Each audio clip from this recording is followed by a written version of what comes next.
Now is the time for the intro. Episode 101. Okay, good. Carmudgeon Show, Haggerty Podcast Network. This is Jason Cammisa. I'm Derek tam-scott. And Derek has gotten a facelift. He looks so young. You look wonderful. You look 10 years younger. You look so well rested. So but this you looked better before. Yes, that's actually how facelifts work, isn't it? That's the question that we're going to ponder in this episode. Yes. Are cars always best in their earliest expression, or do they occasionally get better looking with a facelift? That's it. That's the topic. Fine. If that's going to be it, then I should also remind everyone that the Carmudgeon Show is part of the Haggerty Podcast Network, and Haggerty is currently running a 60-day free trial for Haggerty Drivers Club, which is not just a club. It's like the American Automobile Club, only just run by Haggerty instead of Americans. But HTC includes roadside guaranteed flatbed roadside assistance. It includes a magazine, includes discounts on car club special events, stuff from all kinds of different merchants. And you can sign up for a 60-day free trial, get a copy of the magazine, see what you think, and cancel it if you hate us. But that's a way to support the Carmudgeon Show and all of the shit that we make here in the Haggerty media commentary. Department. Yeah, there's a link somewhere. You'll figure it the fuck out. That's a or similar. And there you go.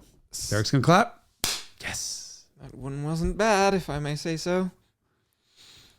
Paolo, what do you think? B-.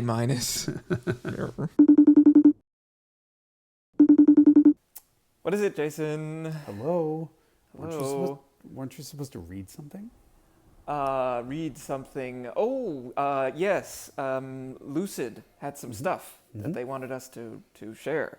Yep. So yes, what did they say? Let me read here. Every Carmudgeon listener knows about the Lucid-era.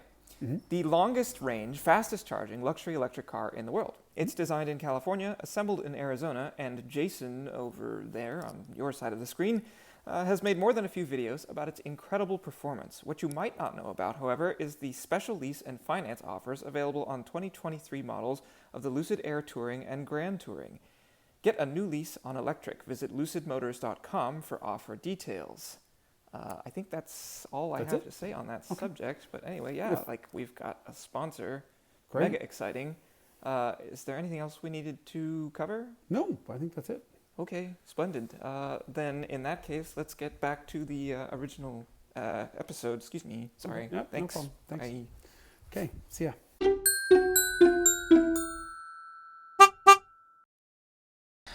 I promise I will not play any more Katie Lang songs during the filming of these. However, when we were driving through Southern Alberta. Okay, look, there was the lyrics to that song. Big boned girl. Big boned gal was the name of the song. And she said she was a big boned gal from Southern Alberta. You just couldn't call her small. So that's what we're going to have to listen to. Katie Lang is one of the most underappreciated vocal artists of our time. She's an unbelievable voice. Speak for yourself, whippersnapper. No, she has a spectacular voice. I don't know why more people don't know her. She was country. She was, I think, she might have been the first out lesbian in like Nashville sort of country scene, and she was shunned there. So one of her albums is a little bit more disco, so country themed because she's from Alberta, which we just discussed as the Texas of Canada. But so little country, little jazz, little disco, little fun. She's amazing, but just an incredible songwriter and incredible vocalist. And from Edmonton, Alberta, where we're hopefully going to be going to pick up our new shitbox. Yes, if we can find a time that we are all free. Anyway, yes, and we can find a month because it might take us quite a long time to nurse a 30. How many years? 43-year-old English car across 1,500 miles and over a mountain range. Okay. Anyway.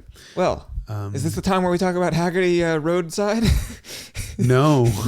Yeah, hold on. I got to find out who's responsible for roadside internally at Haggerty and just be very nice to them. We may be using your services quite a lot. No, this is the time where we talk about Facelift. Yes. This episode was inspired by my friend Tom, who had some controversial points of view that he voiced, and I thought they were worth unpacking. For those of you who don't live in California, when someone who lives on the West Coast and is from the West Coast describes something as a controversial point of view, I'll translate that into New York. That motherfucker was totally wrong. He's an idiot, an imbecile, doesn't know what the fuck he's talking about. What did he say to you that was so incredibly egregiously incorrect? Well, I'm still entertaining the idea that he could be correct, but I have come up with a few counterpoints. I'll translate that from California. Maybe I was fucking wrong, but I don't know. I'm thinking about it. Anyway, he says, okay, that motherfucker said, are we going to just keep doing this, the translation? The entire episode? I'll do like that, yeah. Yes. You make a brooch. I don't know. He says that the earliest expression of a design is always the best. He's wrong. Wow, that took me no time at all to disagree. Really? Let's find, well, this is the part where I found it to be controversial. When we were talking about the Ferrari 348 versus the 355, this is how we got on the subject, because he has a 348. And he said the 348 is better than the 355 to look at, and I feel that way about every car where they did, a meaningful aesthetic. But hold on, the 348 was a 328, which was a 308, which was a 246 Dino. That's the same design language evolved over 5 steps. The 348 was like a newish car, though. You're talking about like a car where they came out with a new car. The 348 was a longitudinal engined version of the 328, which was the same space frame. Yeah. And more importantly, the same design language just extended. So Tom, you're fucking wrong. And then you're fucking wrong again. Sorry. Doesn't he live in New York? He does. This Tom person, you understand what I'm saying, right? He's from Texas, though. I know. From the Edmonton, Texas, Alberta of America. Anyway. Okay, so I happen to think the 348 is beautiful. I happen to also think the 355 is beautiful, the 328 is beautiful, and the 308 is beautiful, and the 246 Dino is beautiful. The 348, the relationship, like from a design perspective, of the 348 and 355 is very close, though. It's like the difference between a 996 and a 997, where, like you put new faces on the front and back, but the architecture, like the chassis, it's actually the same chassis. Right. And so maybe this is the standard of care of talking about facelift, or the same thing happened with the Jag XJ40 versus X300 versus X308. These are the 80s and 90s XJ6s where they just put new faces on them, but like the windows are interchangeable, for example. Okay, so to shut Tom up right off the bat, all I have to do is say E65. So the E65 7 BMW 7 Series. He would say that he prefers the first one. He's wrong. Even Chris Bangle doesn't prefer the first one. And let's not forget the point of a facelift. It's not necessarily to unfuck the things that you fucked up the way BMW did. BMW has come up with the name Life Cycle Impulse, LCI. And that is because when the car becomes a certain age, they want to do something to just generate a couple additional sales. And a quickie facelift will generate some sales without incurring huge development costs. In the case of the E65, the facelift, the LCI, was the single most, and I just verified this again recently, the single most successful LCI in the company's history at generating additional sales. By his own admission. Well, that's because the first one was so ugly. Well, not according to Tom. But according to, I was at many years ago, like a Stanford sort of presentation, and Chris Bangle gave this presentation. I wanted him dead. I mean, like I was going to show up with a fucking Uzi. Because he ruined the most beautiful cars, sort of regular cars. And, turned into an E65. But I joke about that. I do not condone violence, especially gun violence, and especially, automatic weapons. But when I listen to him talk, he's a genius. The man's a genius. The man is absolute genius. And the motives behind the work that they did at BMW were valiant. However, the fucking car was hideous. And he said they got a lot of E65 wrong. Well, I could have told you that. Well, but no, but to hear that from the designer himself is not something that a lot of designers are willing to do. Well, because I think they realized they just didn't finish it. He said the proportions were wrong. The windshield was at the wrong angle. Everything just wasn't right. The car wasn't done, and they shat it out. He didn't use that term. I am, but I think that's a pretty clear. Same thing, honestly, with E90 3 Series BMW. Yeah, I think the E90 facelift, it is a car that transforms it into a car that makes me feel slightly unwell into like when it's facelifted. I'm like, this is genuinely handsome. I could deal with it. The car is amazing to drive, and I couldn't deal with the way it looked until the facelift and also the iDrive. Yes. But okay, here's another one. Volkswagen Cabriolet. So the early cars for the US. This is like 83-ish versus like 89 when they 88 got the Clipper kit, which was like side skirts and body color bumpers. Fender flares. Yeah, it's a full 80s aesthetic kit. Which brings in the whole concept, the whole discussion of bumpers, right? Because so a lot of the facelifts that we saw in the 80s in the US were at the end of the 5 mile an hour bumper requirements. Then, it's not the end. I think it's the technology. They developed a technology which made it not make your eyes burn when you looked at a 5 mile an hour car. Yeah, so that's true. So for example, at the beginning of the... Mercedes, of course, invented this, right? With the... Invented what? Well, this sort of like 5 mile an hour bumpers that aren't just an abomination with the 126. They were the integrated plastic deformable bumper instead of like the 116 1980. They were that early that they had the world bumpers? Beautiful bumpers? They were always US and Euro bumpers looked different, but the US bumpers for the first time were not hideous like they were on the 116 or 123 or 107. Right. The 116 was, I mean, they were extremely on hydraulic handicapped. shocks. Yeah.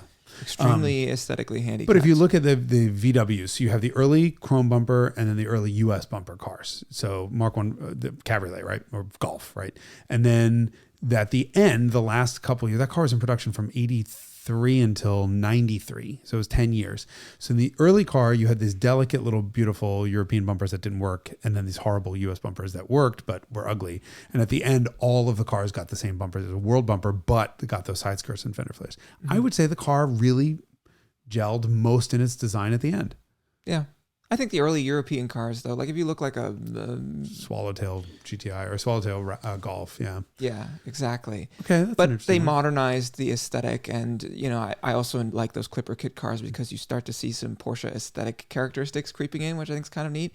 Like the wheel design to me looks a lot like the Design 90 wheel that Porsche was using on the 928s and 964, and also the steering wheels, the airbag steering wheel is exactly the same as a Porsche steering wheel. So to me, it's like a slightly Porsche-ification of that car, which I think is kind of neat. Is kind of hilarious. Yes. Of a Cabriolet. Yes. They're just butching it up a little. What about Mark 1 Scirocco versus Mark 2 Scirocco versus Mark 2 16-valve Scirocco, which all had the same exact chassis? Those are basically two facelifts. Mm-hmm. That's another one. Everyone loves the Mark 1 better. I don't. I think the 16-valve was the best.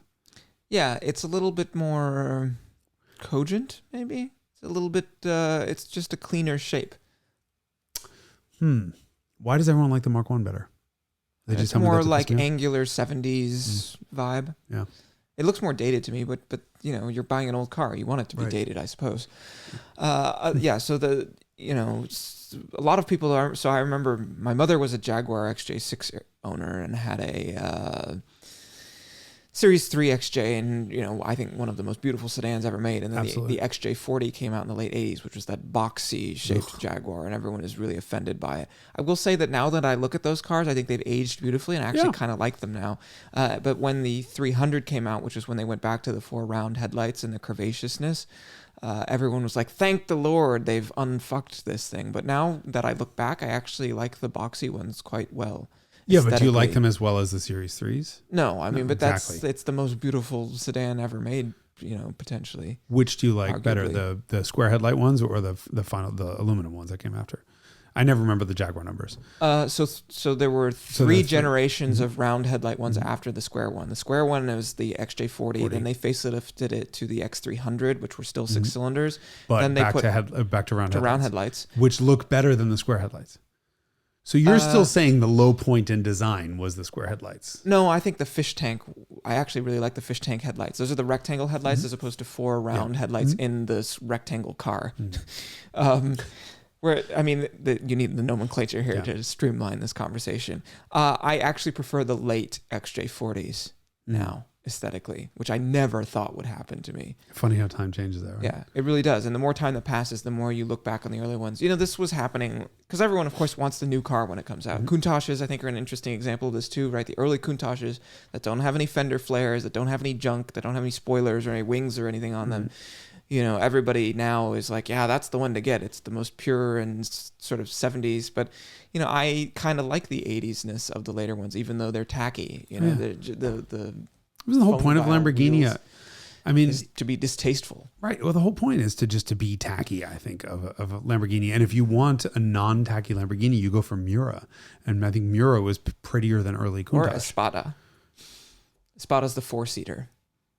That's like the antithesis. Anytime you put a 4-seater like Italian exotic, it automatically sort of douches the But car. that I never thought was beautiful. No, it's not beautiful, but it's striking. Yeah. Oh, yeah. That's a car that I've warmed up to. That's another car, like, to me, definitively, the early version is more attractive than the late version. They look largely the same, but there was a few things that you lost. The early ones have the knockoff wheels, which have the Miura-style spinners, which are just, like, some of the most sinister, like, torture device-looking things ever. Anything that has knockoffs instead of bolt-on wheels is automatically cooler. And then the early Espadas had these really psychedelic gauge clusters where they live inside of hexagons, and it's just a bunch of hexagons in front of you, each of which has a gauge in it, as opposed to like a fairly normal looking gauge cluster with some wood trim, which is what they did on the Series 3s and probably maybe the Series 2s as well.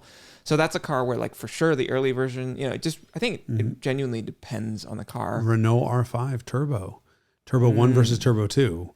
But this is less of a facelift and more of a, how do we continue to make this and pull all of the expense out of it, because the Turbo 1s had a completely bespoke interior and the Turbo 2s just had a regular Renault R5 interior. Yeah. But that Turbo 1, I think, is one of the coolest interiors of all time. And they are, with the psychedelic blue seats with the orange accents. Blue and red, or red and blue, and that was it. Yeah. Yeah, it's really cool.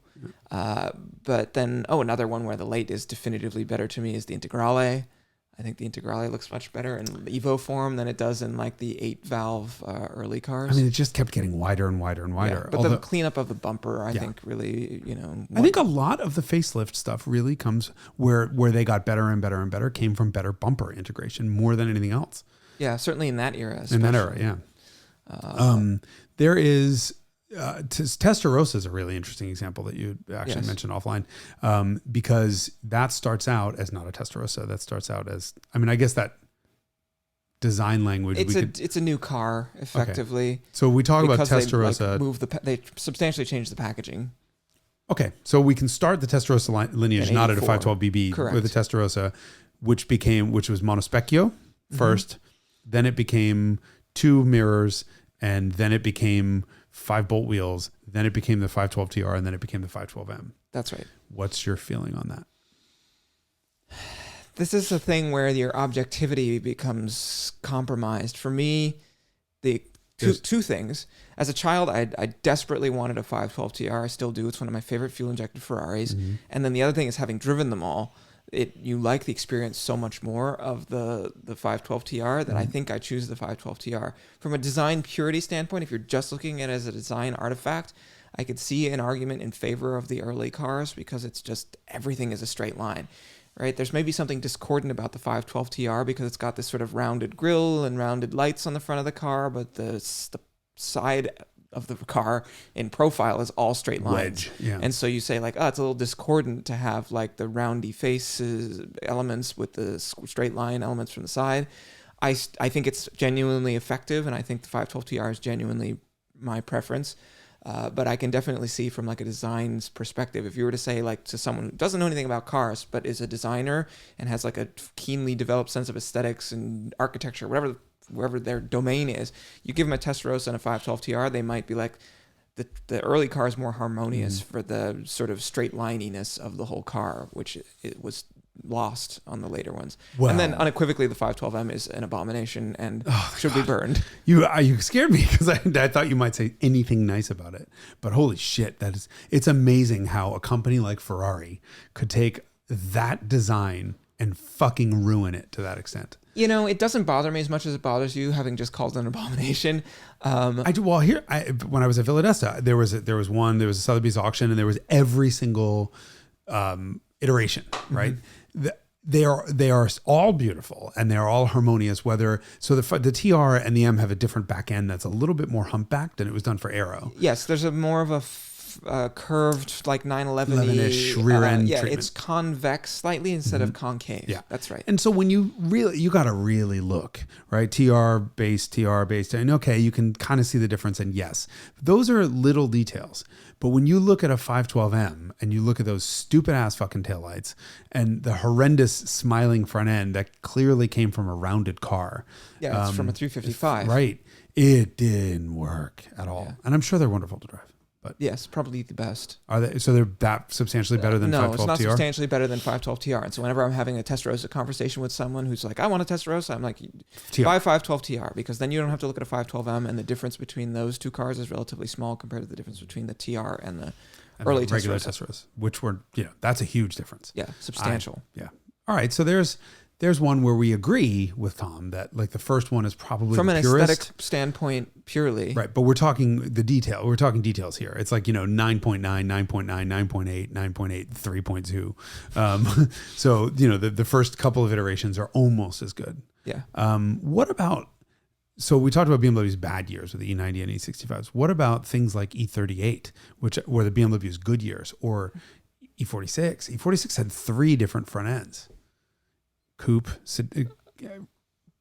and sedan, remember? Oh, and the compact. Possibly 5 different, because I think the coupe had 4 Because there were different. 2 in the beginning, 2 in the Christ, late, and then there was Yeah, the the compact. compact. And I don't know if the compact ever got facelifted. I don't know anything about the compact. I don't remember. But we can simplify with E38, right? Or an E39. E39 is another one. That car was stunningly beautiful out of the box, early or late.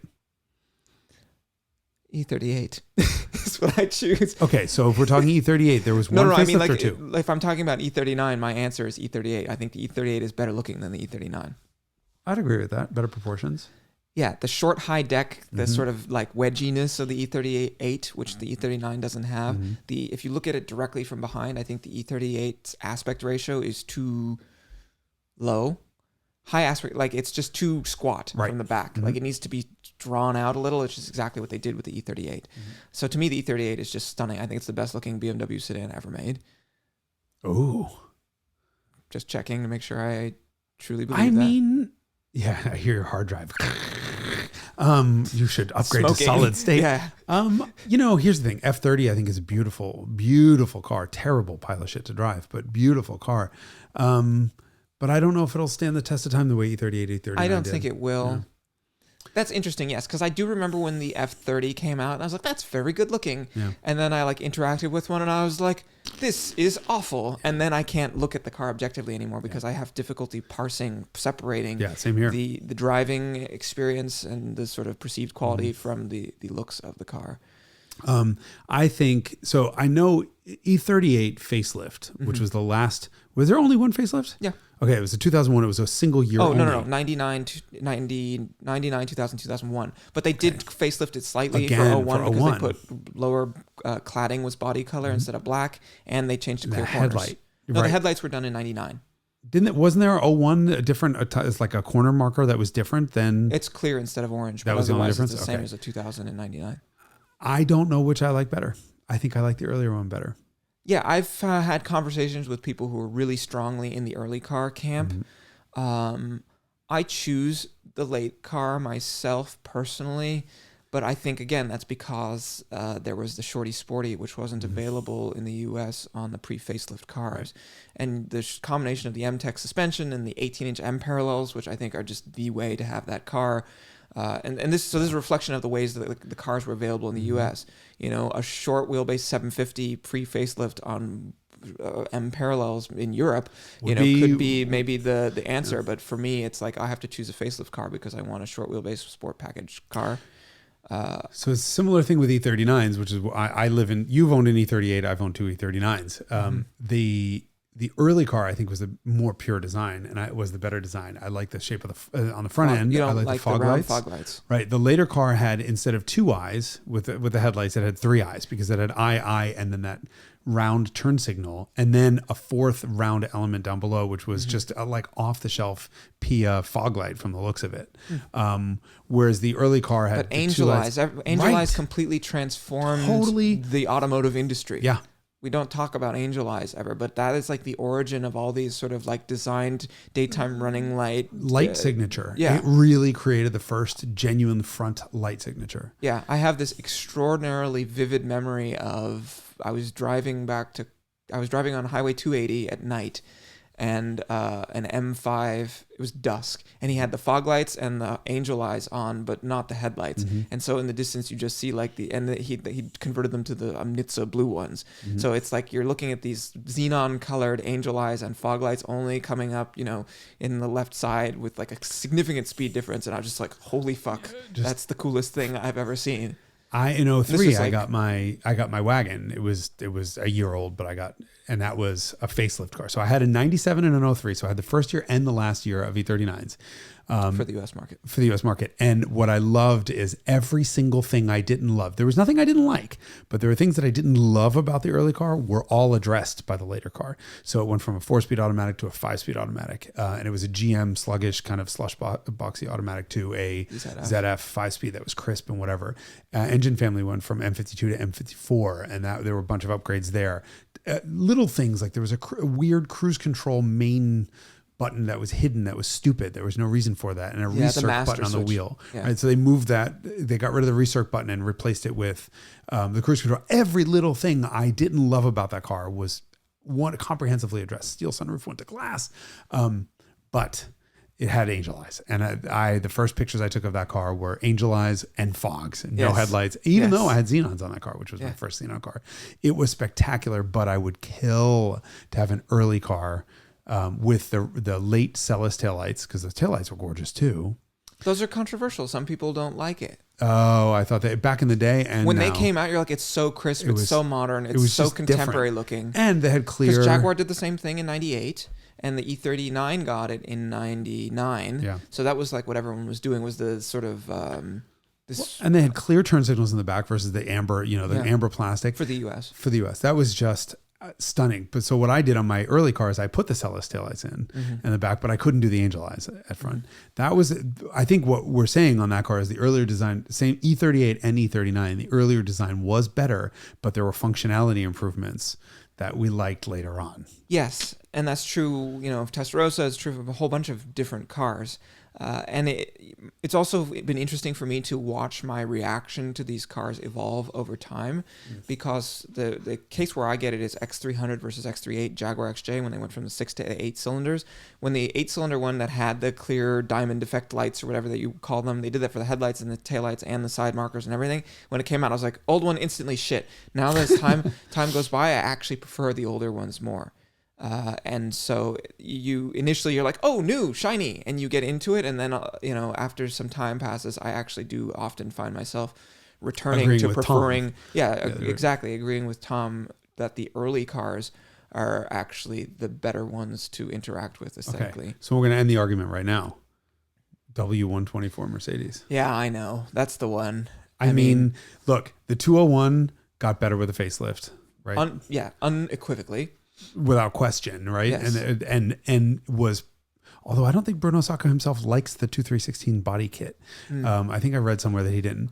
But the 124 went from looking like an unfinished frump machine, frumpy 201. Yeah, because the black bumpers and the rub strips, and it just looks cheap. It looks it looks cheap. Yeah. The early 124s do, instead of the cladding. The cladding really cladding did that it, car. And that grill. That You integrated like the grill. grill. Oh my God. Yeah. That went from looking like a 126 to looking like a 140, right? That accelerated 20 years of interesting. design. You were sort of there when it happened and have this recollection of associating one with each of the others. Well, you just look at a 1995 E320 versus a 1985, 300E. Yeah. And the cars look 15 years apart, and it's the same friggin' car. Yeah.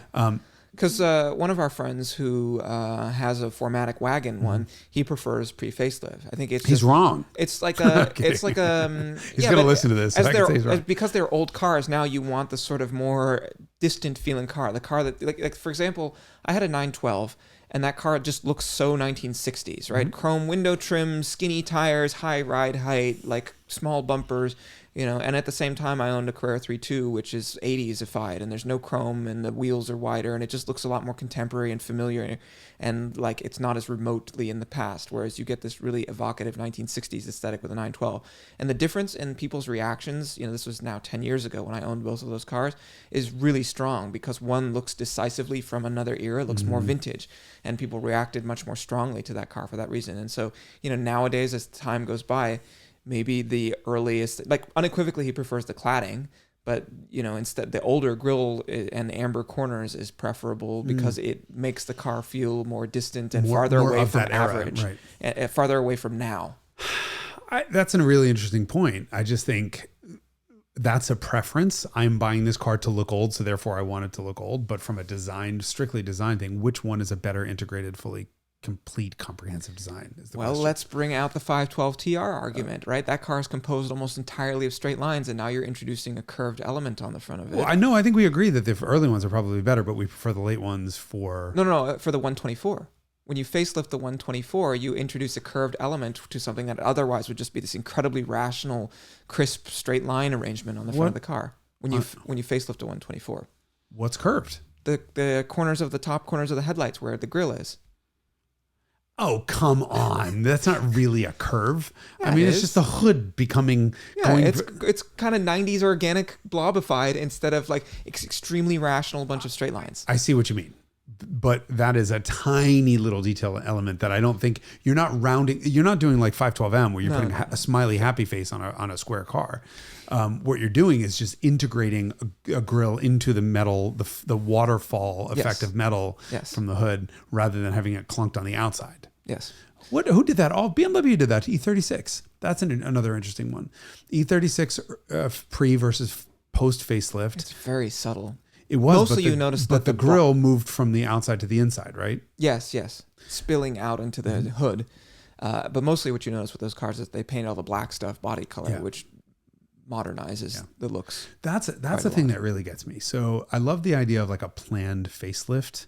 Oh, I shouldn't say I love. What irritates me, I actually don't love it. Like Honda will always do.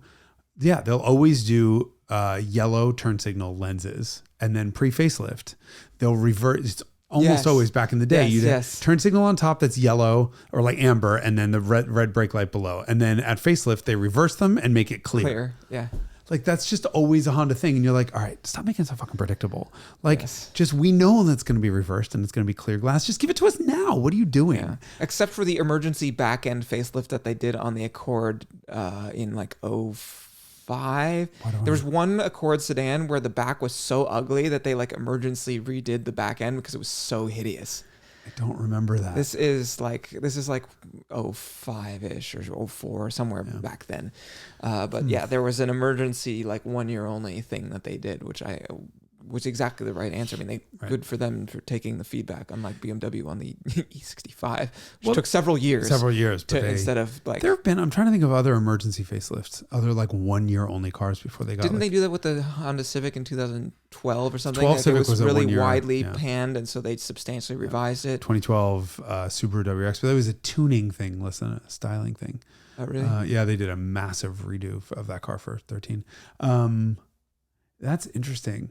I love, like, for example, when you look at 92 to 95 Camry, for example. Yes. 92, 93 Camry was spectacular. I'm sorry. It's one of the best looking Japanese sedans ever made. And then they took that full width rear taillight and made like tulip leaf shaped. Yes. It didn't work. Yeah. The early one for sure is just, and it just the whole Heckblende thing. There's like an entire community of people who are into Heckblende. Heckblende is the full width reflector that goes across the back of the car. It's a very like, I don't know, 80s, 90s sort of thing. And so now, of course, with Radwood, it's just one of those little characteristics from that era that gets really fetishized, and not in a bad way, but I think it's kind of neat to have that characteristic, because you associate it, you think of a car that's very maximum 90s, and you're like, oh, it's definitely, and of course Porsche started it in the 70s with the full 911 with the full width reflector. But I mean, just think about the cars like that generation of Camry has the Heckblende, Alpha 164. I mean, there's so many cars that do stuff like that from that era, where you're just like a Mercury Sable, first generation Mercury Sable versus the Taurus got it. And it was lighted on the front, so it's a Frontblende as well as a Heckblende.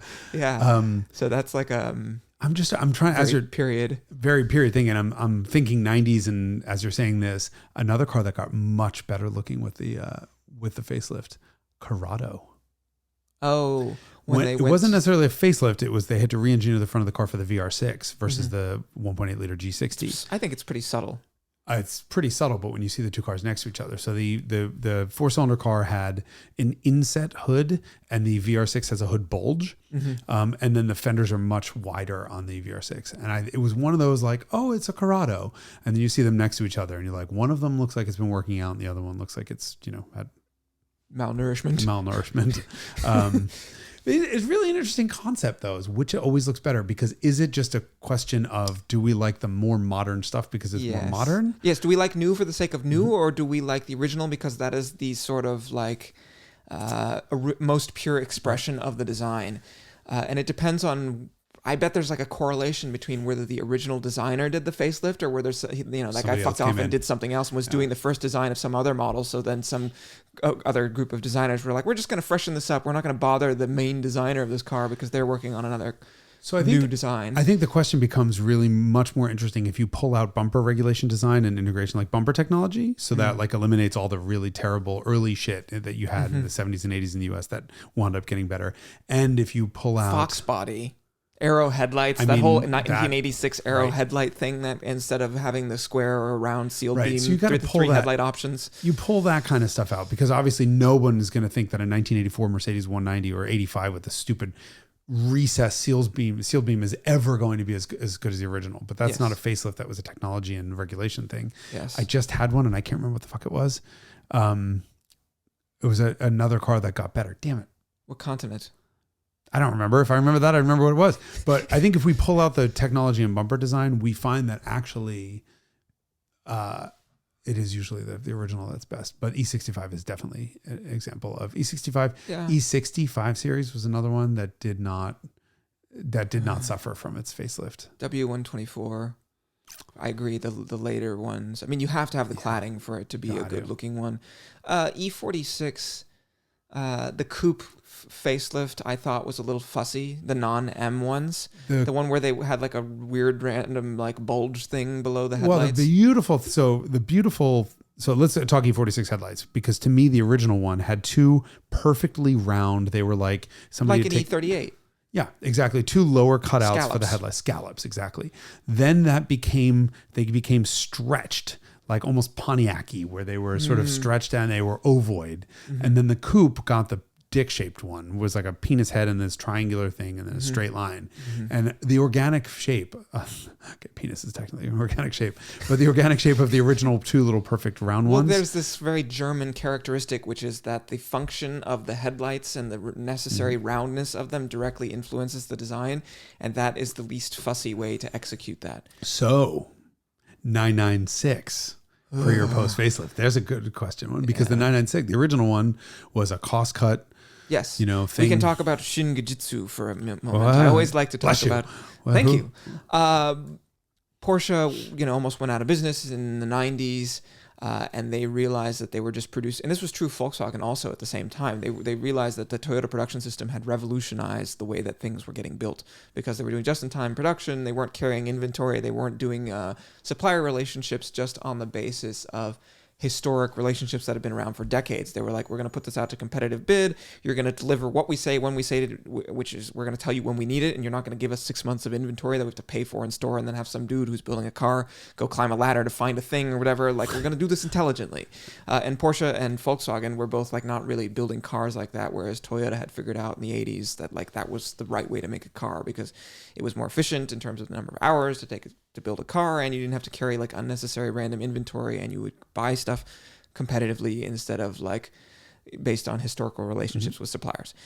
That's the background of the 996 and the Boxster, right? So what they did was, we're just going to work with suppliers and have things be more sensible for Porsche, but then we're going to take it, and this started happening in the 93 probably, when Wendell and Wiedeking came in 92, and so they said, like, for building the late 964s and 993s and up until 97, 98, like, we're just going to build these things more efficiently, and then for the next generation of cars, we're going to start thinking about it not just in terms of suppliers, but also during the design phase. Like, how can we reduce costs? How can we share parts to the maximum, i.e. the fucking headlights of the Boxster and the 996? Well, which were genius, because remember that, headlights are among the most expensive single component on a car. And every time you have a light, you have multiple lenses and whatnot. And a headlight with a separate turn signal and fog light was a very expensive thing to do. Integrating all three of those into things. a single unit. A single unit that met all worldwide regulations. So you had was shared between more than one car. Two cars, exactly. So 996 and 986, the Boxster, both use that same very, very inexpensive relative to what. Yes, and that was a reflection of them being like, we are about to fucking go out of business. Yeah. We have to come up with like something that is just maximally efficient, cost efficient, and for building these cars. And the interior architecture was the same way. But you can also see that as soon as they like started to make a little bit of profit, like that, they were like, okay, we can unfuck this a little bit. Right. They came up with a dedicated headlight cluster specific to the 911s, which was used for the 996.2, turbo wide body, and all cars got that for model year 2002. And then as soon as they had even a little bit more money in their pocket, they again separated the headlights, turn signals, fog light assemblies from each other for the 997, because they're like, oh, thank God, that austerity measure that we had to do in order to not go out of business in the late 90s, we have some money in our bank that we can actually like separate this again so that it looks again like a 911 instead of a Boxster or right. Whatever. So the question is, original is the most pure, or 996.2? I think that was a fairly light-handed facelift generally. I mean, obviously the headlights are meaningfully different shaped, and this cladding and the bumpers are all slightly restyled, but it's pretty subtle. You have to have looked at those cars a lot to notice. I mean, it's really the interior. The interior got a bunch of upgrades throughout. I mean, the first year, 99 911s had a different dash than the 2000, and then in 2002 they got another. They were trying to get out of that. They were trying to put as much distance between the Boxster and the 911, which they did. So for me, definitively it's the later car. But that was again done under duress. The designer probably would have preferred that freedom later, but they're like, you have to use one headlight combination, turn signal, headlight, fog light assembly, and because pass regs. Otherwise you're not going to have a Porsche to work at in the future if you don't do this. And I think the argument there is the 997, which is effectively a large facelift on a 996, was actually the better of them all anyway. Yes, and you see that dramatically in the interior too, but again, it's them just being like, okay, now we can do what we actually wanted to do. And so there are some external forces that caused them to maybe come up with a less appealing, more compromised design as a survival mechanism, So that's a good example, but again, circumstances, contextual. I'm trying to think of other examples where the like E60 or E90 or E38 65 or the later one. Oh, you don't. I'm thinking where well, I am trying to support where the latter duress. No, just where the facelift car is just markedly better looking. Yeah. And I'm thinking all the other, even things like Nissan Sentra SER, like that body style Sentra 92 to 96. Oh, the first gen. Was beautiful. It was a great looking little 2002 car. And at the end, they did a taillight treatment that just wasn't as nice. Well, and you know that for those things because they continued to make them in Mexico for decades. Tesoro, what are they called? Suro, yeah. They did the whole like clear diamond effect taillight thing to make them, because they were making them into the 2000s, and they were like, how do we make this 90s design? Or like the Citi Golf. That's pretty amazing. That's an interesting one too, especially because of the interior. Citi Golf is the South African continuation of making Volkswagen Mark 1s into like, when did they make? 05, 09, something like recent. Yeah. And you look at it from the outside and you're like, it's very clearly a Mark 1 Golf with like modern lights, but you get inside and you're like, this looks like a Mark 4 Golf Polo interior or something. Yeah, like it's really wild. Canada did Citi Golf and Citi Jetta again, Mark 5. When they went to Mark 6, I think it was, they kept the Mark 5s around. And they just decontented the shit out of them and kept selling them. Just to keep an inexpensive car. It's a great way of doing it. Yeah. I mean, Chevy has done this in the past where they'll have the... Caprices that were fleet only. Yep. And they had... And Dodge minivans. Yeah. But there was another one. There was... what the hell was it? There was when the...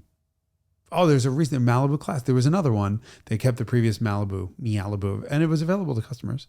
Oh, really? For a year or two. Yeah.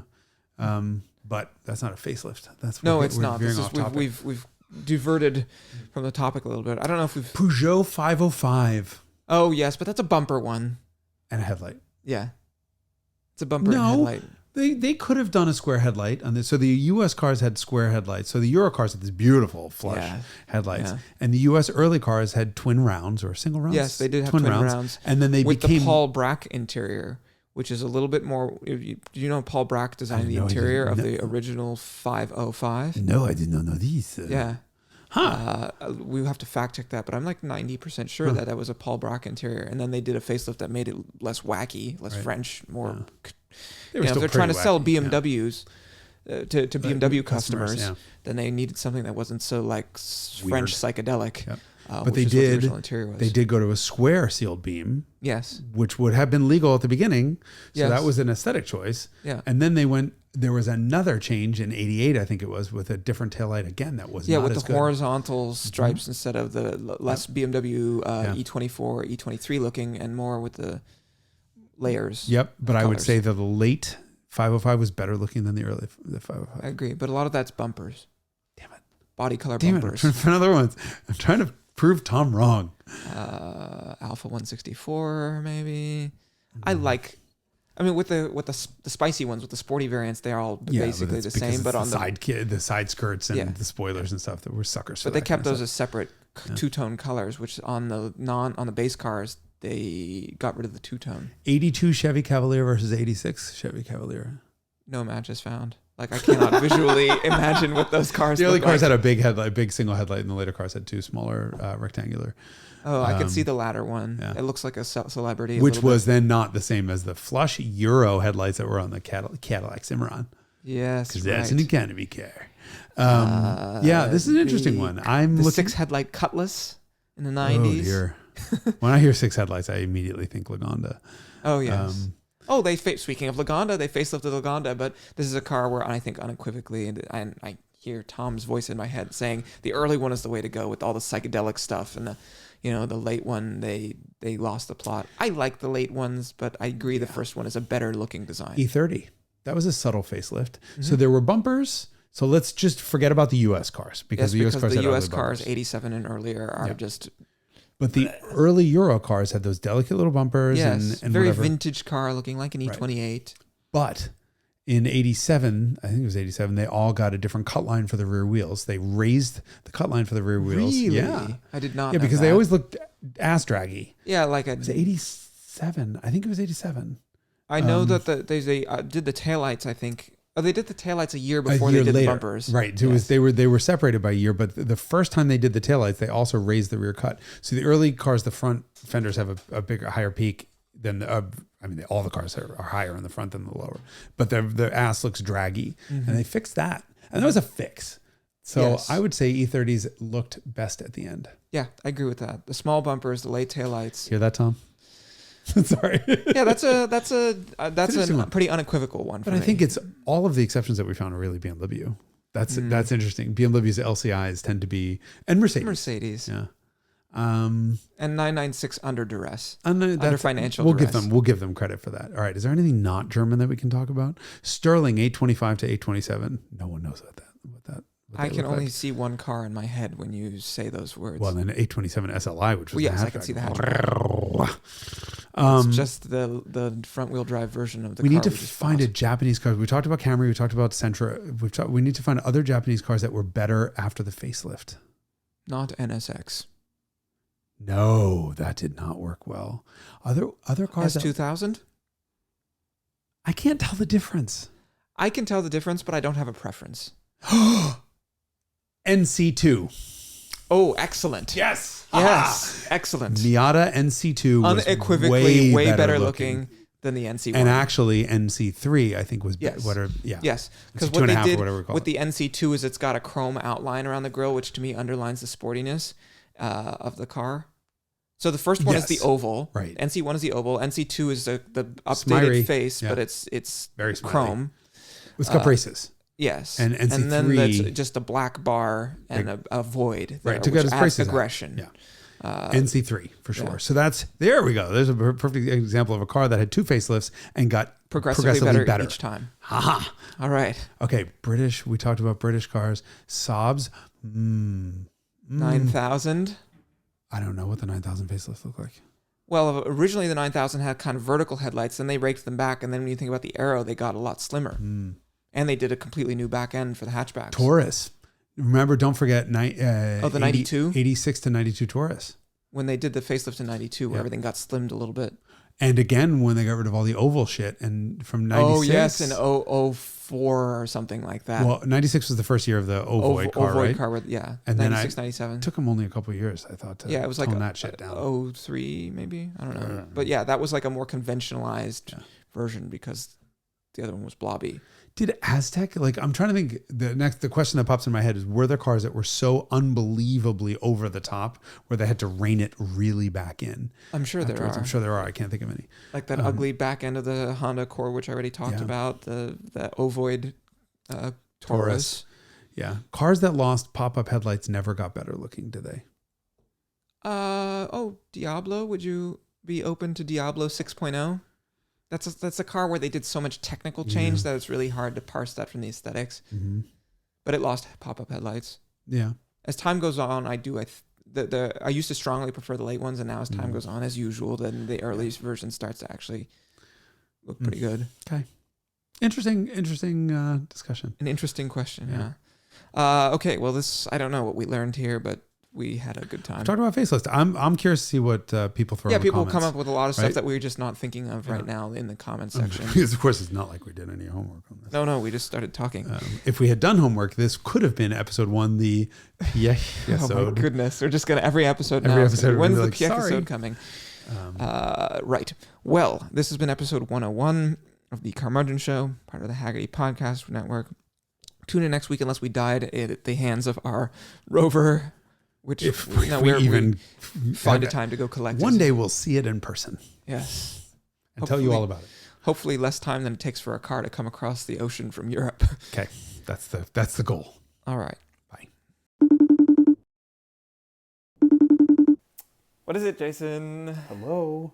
Weren't you supposed to read something? Read something. Yes. Lucid had some stuff that they wanted us to share. So yes, what did they say? Let me read here. Every Carmudgeon listener knows about the Lucid Air, the longest range, fastest charging luxury electric car in the world. It's designed in California, assembled in Arizona, and Jason over there on your side of the screen has made more than a few videos about its incredible performance. What you might not know about, however, is the special lease and finance offers available on 2023 models of the Lucid Air Touring and Grand Touring. Get a new lease on electric. Visit lucidmotors.com for offer details. I think that's all I have to say on that subject. But anyway, we've got a sponsor. Great. Mega exciting. Is there anything else we needed to cover? No, I think that's it. Okay, splendid.